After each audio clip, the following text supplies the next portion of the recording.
നമസ്കാരം. രാജൻ്റെ ചെകിട്ടത്ത് ഒരൊറ്റ അടിയടിച്ചു കൊടുത്തു. ശരിക്കും സത്യമാഷ് നിന്ന് പൊളഞ്ഞു. ആ അടിയിൽ ഒരു 1.5 അടിയായിരുന്നു ഭവാനി സത്യന് നൽകിയത്. സംവിധായകൻ കാരാട്ട് ആസ്വദിച്ച് കട്ട് പറഞ്ഞതും ഭവാനിയമ്മ ഓടി അകത്തേക്ക് പോയി. ഫിലിം കറങ്ങുന്ന കറകറ ശബ്ദം നിലച്ചു. വെടി പൊട്ടിയ പോലെ കേട്ടതിൻ്റെ ഫലമറിയാൻ എല്ലാവരും സത്യമാഷിൻ്റെ കവിളിലേക്ക് നോക്കി. മേക്കപ്പിട്ട സത്യമാഷിൻ്റെ കവിളിൽ ഭവാനിയമ്മയുടെ കുറുകിയ 5 വിരലുകൾ നല്ല ചോവാന്ന് പതിച്ച് വെച്ചതുപോലെ കിടക്കുന്നു. ഉച്ചയ്ക്ക് ഊണ് കഴിക്കാൻ പോലും ഭവാനിയമ്മ പുറത്തേക്ക് വന്നില്ല. തൻ്റെ അമ്മ നടിയെ പുറത്തേക്ക് കാണാതായപ്പോൾ സത്യമാഷ് തിരക്കി. അകത്ത് കരച്ചിലടക്കാൻ കഴിയാതെ ഇരിക്കുന്നു എന്നറിഞ്ഞു. അദ്ദേഹം നേരെ അവരിരിക്കുന്ന മുറിയിലേക്ക് ചെന്നു. പീറപ്പെണ്ണ് കയറി അടിച്ചല്ലോ എന്ന് അടി കൊണ്ട അരിശത്തിൽ പറഞ്ഞ സത്യമാഷിൻ്റെ മറ്റൊരു മുഖമാണ് അവിടെ കണ്ടത്. സ്വതസിദ്ധമായ നൈർമല്യമുള്ള ചിരിയോടെ ഭവാനിയോട് സത്യമാഷ് പറഞ്ഞത്, ഇനി ഞാൻ മരിക്കും വരെ നിങ്ങളെൻ്റെ അമ്മയായിരിക്കും. അടി കൊണ്ട പവറിൽ പറഞ്ഞതാണ്, ഞാൻ മരിക്കുന്നത് വരെ ഇനി നിങ്ങൾ ഞാൻ അഭിനയിക്കുന്ന സിനിമകളിലെ അമ്മയായിരിക്കും. സത്യമാഷ് ആ വാക്ക് പാലിച്ചു. അദ്ദേഹം മരിക്കുന്നതുവരേക്കും അടൂർ ഭവാനിയുമായുള്ള സൗഹൃദവും സ്നേഹബന്ധവും അദ്ദേഹം തുടർന്നു. പിന്നീടുള്ള സിനിമകളിൽ അമ്മയായും വല്യമ്മയായും ചേച്ചിയായും അമ്മയായും സത്യമാഷുമായി സ്ക്രീനിൽ അടൂർ ഭവാനി അഭിനയിച്ചു. ഒരു നാൾ സത്യമാഷ് ഒരു വാർത്ത അറിഞ്ഞു. ഭവാനിയമ്മ അടൂർ പന്നി വഴിയിൽ കുടുംബ ഓഹരിയായി കിട്ടിയ സ്ഥലത്ത് ഒരു ചെറിയ വീട് വയ്ക്കുകയാണ്. കൈവശം കരുതി വച്ചിരുന്ന പണം ചിലവിട്ട് കഴിഞ്ഞപ്പോഴേക്കും വീട് പൂർത്തിയായില്ല. പ്രതീക്ഷിക്കാനാവാത്ത ഒരു തുക വീട് പൂർത്തിയാക്കാനായിട്ട് സത്യമാഷ് ഭവാനിയമ്മയ്ക്ക് നൽകി സഹായിച്ചു. അദ്ദേഹം അപ്പോൾ ഒരു നിബന്ധന കൂടി വച്ചു. വീട് പൂർത്തിയാകുമ്പോൾ അവിടെ എനിക്കൊരു മുറി തരണം. അതുവഴി പോകുമ്പോൾ ഞാനവിടെ കയറി കിടക്കും. അങ്ങനെ ഞാൻ വരുമ്പോൾ എനിക്ക് എൻ്റെ അമ്മ മരിച്ചിനിയും മീനും വച്ച് ഈ മോന് വയറ് നിറയെ തരണം. അടൂർ ഭവാനി വാക്കുപാലിച്ചു. സിനിമയിലെ മോന് വേണ്ടി ഒരു മുറി മാറ്റിയിട്ടു. എപ്പോൾ കയറി വന്നാലും വയറ് നിറച്ച് കപ്പയും മീനും വച്ച് നൽകും എന്നും ഉറപ്പിച്ചു. പക്ഷേ ആ ഭാഗ്യം ഇരുവർക്കും ഉണ്ടായില്ല. അകാലത്തിൽ സത്യമാഷ് ഒരു നാൾ ഈ ലോകം വിട്ടു പോകുമ്പോൾ, മദ്രാസിലാണല്ലോ അദ്ദേഹം മരിച്ചത്, തിരുവനന്തപുരത്ത് അദ്ദേഹത്തിൻ്റെ ചലനമറ്റ മൃതദേഹം കൊണ്ടുവന്ന് പള്ളിയിൽ അടക്കുകയും ചെയ്തത് ചരിത്രമാണ്. വീട് എന്താ പറയുക, പൂർത്തിയായിരുന്നില്ല. അപ്പോൾ ഭവാനിയമ്മയുടെ വീട് തീരാൻ പോകുന്നതേ ഉള്ളൂ. സത്യമാഷ് മരിച്ചപ്പോൾ അവസാനമായി തൻ്റെ എന്താ പറയുക സിനിമയിലെ മോനെ കാണാൻ അവർക്കായില്ല. അവർ ഏതോ സിനിമയുടെ വർക്കിനായി മദ്രാശിയിലെ പ്രാന്തപ്രദേശത്ത് ചിത്രീകരണത്തിലായിരുന്നു. അന്ന് ഫോണും സെൽഫോണും കുന്തും കുറച്ചൊന്നും ഇല്ലല്ലോ, വാട്സാപ്പും ഒന്നും ഇല്ലല്ലോ. അവരറിഞ്ഞതേയില്ല. മദ്രാസിലെ ഏതോ പ്രാന്തപ്രദേശത്ത് ഒരു സിനിമയുടെ വർക്ക് നടക്കുമ്പോഴാണ് സത്യമാഷ് പോകുന്നത്.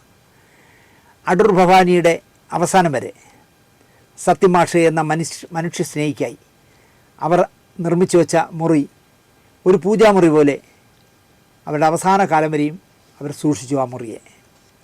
എനിക്ക് മുറി ഒരമ്പലമാണ് എന്നാണ് അവർ പറയുമായിരുന്നത്.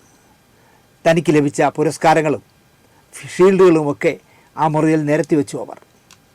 ചലച്ചിത്ര ലോകത്തിൽ ഇങ്ങനെയുള്ള ഹൃദയബന്ധം അധികം പറയാൻ കഴിയില്ല. അതാണ് സത്യൻ. സത്യൻ സ്ക്രീനിൽ വരുമ്പോൾ എണീറ്റ് നിന്ന് കൂവുകയും സത്യൻ അവതരിപ്പിച്ച കഥാപാത്രം സ്ക്രീനിൽ മരിക്കുമ്പോൾ കൈയടിക്കുകയും ചെയ്യുന്നൊരു കാലം ആലപ്പുഴയിലുണ്ടായിരുന്നു. ഇൻസ്പെക്ടർ സത്യനേശൻ നാടാർ എന്ന പോലീസുകാരൻ സർ CPക്കായി ചെയ്തു കൂട്ടിയ ക്രൂരതയുടെ പ്രതിഷേധം പുതിയ തലമുറ അനുവർത്തിച്ചത് ഇത്തരത്തിലായിരുന്നു. എന്നാൽ സത്യൻ മാഷ് അല്ലെങ്കിൽ സത്യൻ എന്ന മനുഷ്യൻ്റെ ഹൃദയ അലിവിൻ്റെ ഉദാഹരണങ്ങളിൽ ഒന്നായി അടൂർ ഭവാനിയുമായുള്ള ഹൃദയബന്ധത്തെ കാണാം. തന്നേക്കാൾ 15 വയസ്സിൻ്റെ മൂപ്പുള്ള സത്യൻ്റെ അമ്മയായിട്ട് അവർ ജീവിച്ചു തിരശ്ശേരിയിൽ. അധികമാരും ചികഞ്ഞു പോകാത്ത അടൂർ ഭവാനിയുടെയും അനുജത്തി അടൂർ പങ്കജത്തെപ്പറ്റിയും കുറിക്കാതെ പോയ നിരവധി സന്ദർഭങ്ങളുണ്ട് വേണമെങ്കിൽ പറയാനായി. എവിടെയോ രാമു കരേട്ടിൻ്റെ ഗുഡ് ബുക്കിലുള്ള നടിയായിരുന്നു അടൂർ ഭവാനി. ചെമ്മീൻ ചിത്രീകരിക്കുമ്പോൾ ജീവിതത്തിൽ അവർ ഗർഭിണിയായിരുന്നു. നിറവയറുമായിട്ടാണ് ചെമ്മീനിൽ ചക്കി മരക്കാത്തി ആവാൻ ചെന്നത്. എന്നിട്ടും ചക്കി മരക്കാത്തി അവർ തന്നെ ആകണമെന്ന് കാര്യമായിട്ട് ഉറപ്പിച്ചു. അയ്യോ, അവർ അടൂർ ഭവാനി ഗർഭിണിയാണ് അങ്ങനെ അവതരിപ്പിക്കും. വയസ്സായ ക്യാരക്ടറല്ലേ, ഷീലയുടെ അമ്മയല്ലേ, കറുത്തമ്മയുടെ അമ്മയല്ലേ. പക്ഷേ ഒരു വിട്ടുവീഴ്ചയും രാമു കരേട്ട് ചെയ്തില്ല. അവർ തന്നെ ആ വേഷം ചെയ്യണം എന്ന് വാശി പിടിച്ചു. പലപ്പോഴും അവർക്കായി ഷൂട്ടിംഗ് മുടക്കുക പോലും ചെയ്തു. 28 കെട്ടിയിട്ട് ആ കുഞ്ഞിനെയും കൊണ്ട് 28 വയസ്സ് പ്രായമായ കുഞ്ഞിനെയും കൊണ്ടാണ് അവർ ചെമ്മീനിലെ ചില സീനുകൾ അഭിനയിക്കാനെത്തിയത്. അപ്പോൾ അവരഭിനയിക്കുമ്പോൾ ഷീലയാണ് ആ കുട്ടിയെ പഞ്ചമിയെ നോക്കുമ്പോൾ പോലെ നോക്കിക്കൊണ്ടിരുന്നത്. ഇത് ചിത്രീകരിക്കുമ്പോൾ എടി കറുത്തമ്മോ എന്ന് നീട്ടി കടപ്പുറത്ത് വിളിക്കുന്ന ചക്കി മരക്കാത്തി നീട്ടി വിളിക്കുന്നത് എൻ്റെ ചെവിയിൽ വന്ന് അലയ്ക്കുന്നത് പോലെ എനിക്ക് തോന്നുന്നു. ആ ആത്മാവിന് നമുക്ക് നിത്യശാന്തി നേരാം. തൻ്റെ 40 വർഷത്തെ കലാജീവിതത്തിനിടയിൽ 500-ലധികം വേഷങ്ങൾ സ്ക്രീനിൽ അവർ കാണിച്ചു. ഇടക്കാലത്ത് സിനിമ കുറഞ്ഞപ്പോഴവർ അനുജത്തിയുമായി ചേർന്ന് അടൂർ ജയ തിയേറ്റേഴ്സ് എന്ന നാടക കമ്പനി തുടങ്ങി. അവിടെ മുതലാണ് അവരുടെ സാമ്പത്തിക വീഴ്ച തുടങ്ങുന്നത്. പാംസുല, രംഗപൂജ, പാശുപത അസ്ത്രം തുടങ്ങിയ നാടകങ്ങൾ അവതരിപ്പിച്ച ശേഷം ചേച്ചിയും അനിയത്തിയും ഭംഗിയായിട്ടൊന്ന് പിണങ്ങി പിരിഞ്ഞു.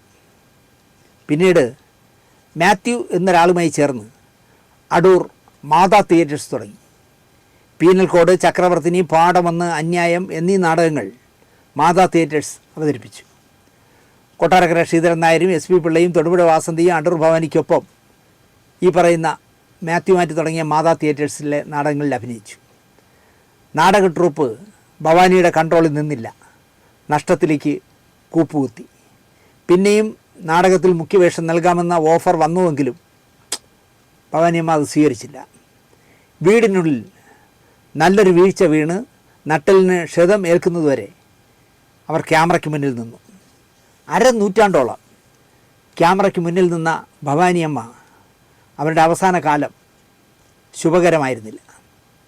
KPSCയുടെയും AKGയുടെ മകൻ കരുണാകരനും എറണാകുളം മെഡിക്കൽ ട്രസ്റ്റുമൊക്കെ കൈയയച്ച് ഭവാനിയമ്മയെ സഹായിച്ചു. ചികിത്സിക്കാൻ വരാൻ കാശില്ലാത്തതിനാൽ താൻ ചികിത്സയ്ക്ക് വരുന്നില്ല എന്ന് ശടിച്ച അടൂർ ഭവാനിയെ ആശുപത്രിയിലേക്ക് ഡോക്ടർ വർഗീസ് പുളിക്കൻ നിർബന്ധിച്ച് എത്തിക്കുകയും 3 ലക്ഷത്തോളം രൂപയുടെ ചികിത്സ സൗജന്യമായി ചെയ്ത് സുഖം പ്രാപിച്ച് വിടുകയും ചെയ്തു. ഒരു മകനാണ് അവർക്ക്, രാജീവ് കുമാർ. ഭർത്താവ് ജനാർദ്ദൻ പിള്ള 1997 മരിച്ചു. സർക്കാരിൻ്റെ അന്ന് ചലച്ചിത്ര ക്ഷേമനിധി വന്നിട്ടില്ലല്ലോ, സർക്കാരിൻ്റെ അവശ്യ കലാകാര പെൻഷൻ 1000 രൂപ കിട്ടുമായിരുന്നു. ചെന്നൈയിൽ നിന്നും അവർക്കൊരു 750 രൂപ വരുമായിരുന്നു. അമ്മയുടെ കൈനീട്ടം ഇപ്പോൾ 5000 ഉണ്ട്, പക്ഷേ അന്ന് 2000 ആയിരുന്നു. അപ്പോൾ 2000 രൂപ അത് കിട്ടുമായിരുന്നു. ചങ്ങനാശ്ശേരി മൈത്രി എന്ന് പറഞ്ഞ സംഘടന മാസാമാസം 2000 രൂപ എത്തിക്കുമായിരുന്നു.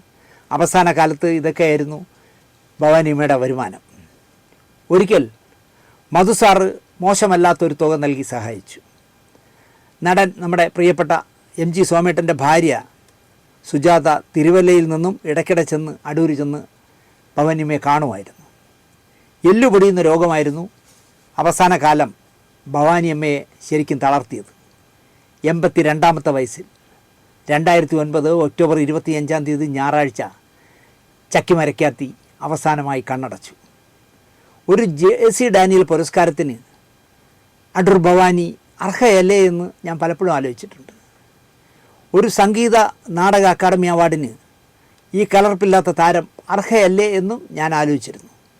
ആരും ഒന്നും ചെയ്തില്ല, അവർക്ക് ആരും അവരെ ഓർത്തതുമില്ല എന്നുള്ളതാണ്. ഭവാനിയമ്മ മാത്രമല്ല, അതുപോലെ ഒരുപാട് പേരുണ്ട് അങ്ങനെ ഓർക്കപ്പെടാതെ പോയവർ. നമുക്ക് ശുപാർശ ചെയ്യാനും പിന്നാലെ നടന്ന് വാങ്ങിക്കൊടുക്കാനും ഒക്കെ കഴിയുന്ന ആൾക്കാരുള്ളവർക്ക് മാത്രമേ JC ഡാനിയൽ പുരസ്കാരങ്ങളൊക്കെ കിട്ടൂ.